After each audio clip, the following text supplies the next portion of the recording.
Hey, YouTubers! I guess you'd call this part two of the solar conversation there.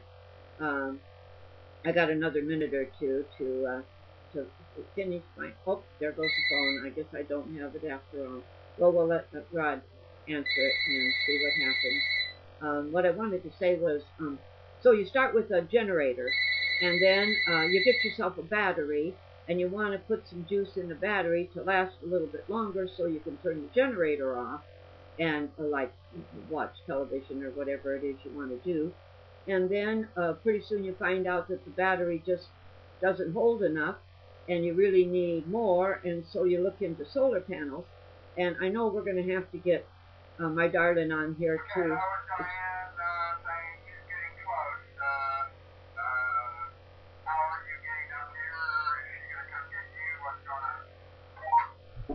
Excuse me a minute, I'll have to talk to the kid.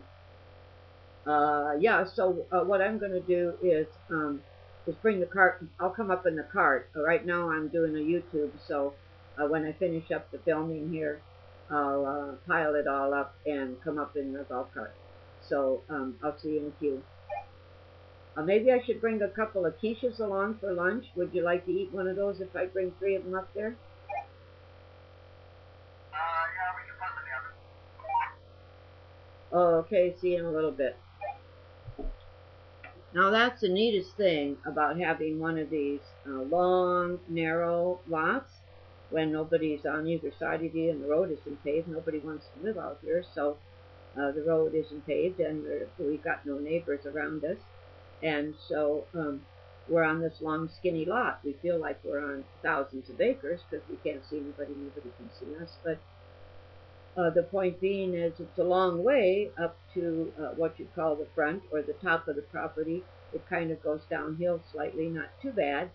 And so we have these little stopping places along the way from the road down through.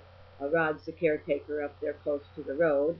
And then we have a central section, you would call it the first acre's got the caretaker cottage, and it's very simple, homemade kind of cottage. Everything is very simple. We're poor people, so we had to do this one dime at a time kind of thing. Nobody can make any money on this island because there is no money on this island, so everybody's poor, the doctors, lawyers, even the CEOs. We used to call them Indian chiefs. Now we call them chief executive officers. Huh? Interesting how that worked out. But back to solar panels. So, oh yeah, I got off on the walkie-talkie. Man, that works good.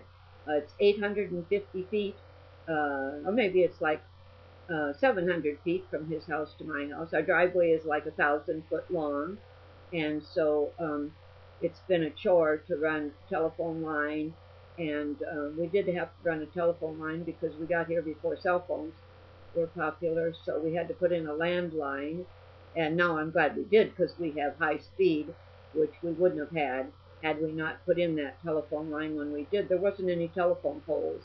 There wasn't any electric poles out on our road. Oh, that's what I started to say. The subdivision was built in 1957. We bought in 92, well, 90, 91. Moved here in 92, and there still wasn't any electric lines, telephone lines, no poles. You couldn't measure from telephone pole to telephone pole to find out where your lot was. It was just incredibly insane, and it was so jungly, we couldn't walk on it.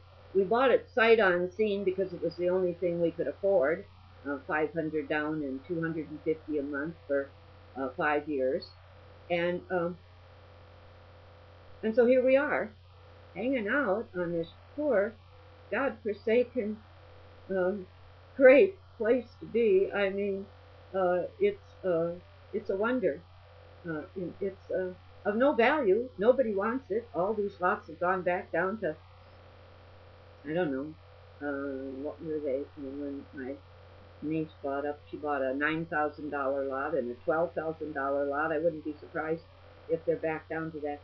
Oh, back to solar panels. So you end up getting 2 solar panels with 1 battery. Or is it 2 batteries with 1 solar panel?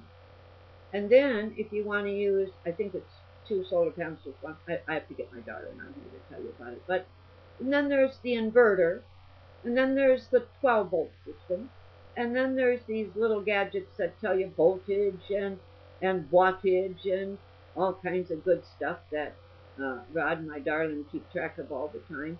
And I just say, hey, plug it in, plug it in. If I can't plug it in, well, tell me before I buy it so I don't buy it, okay? And, you know, that's the way it's been. So I've been very spoiled. I feel like I'm rich, but we're not. We're very poor. We have very little Social Security retirement income. We have no food stamps. We're too rich for food stamps, and we're on Social Security retirement income, and that's too much for food stamps. Of course, they don't call it food stamps anymore. But anyway, I mean, we're not getting the welfare treatment, even though our income is probably under 13,000. My husband and I together, I think it's less than 13,000 if I remember right.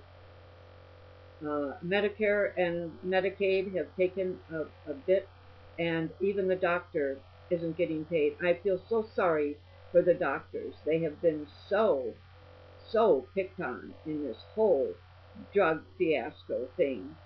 And the people who have really made out like bandits are the pharmacists, because they're the only ones that can sell the legal drugs, and so they can charge whatever they want above and beyond what the pharmaceuticals cost from the pharmaceutical company, right? I must have gone on too long already because I'm slurring my words. But that's because I'm 73, and I just wanted to say that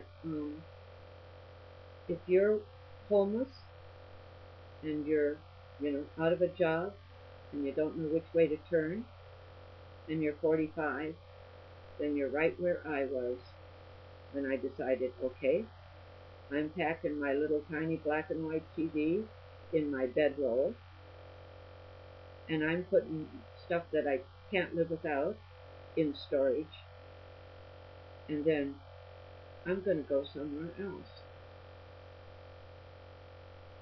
Where should I go? Well, somebody said to me, hey, Hawaii's warm. I was on the North Shore, and there's lots of good-looking studs there. I was 45, And then another girl said, well, remember when I brought my brother over to your house last summer? Well, he's on Maui. Should I call him? Well, Maui? Why not? And so she did, and here I am. I came over broke, no money, pack on my back, regular hippie, take me to the dope and treat me right. And they did. And I was, and I am, and I have stories to tell. And a lot of them are in my book I want to read pretty soon, Hot Smoking for the Elderly. I need to get to that, but I'm so busy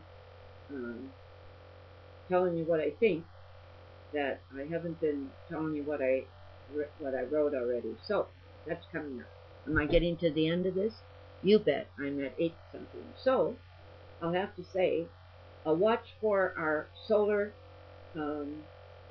exclusive with my darling and me. I'll interview him as soon as I can pin him down and have him tell you about the solar panels, the batteries, the inverters, the 12-volt system, and everything else you need to know about doing it on, solar panels for dummies, solar electric for dummies, not just water heating garbage. This is bullshit. We're talking electric. Everything you run, everything you plug in, zaps from your solar panels. So, there you are, and I'm out of here. Have a happy, healthy,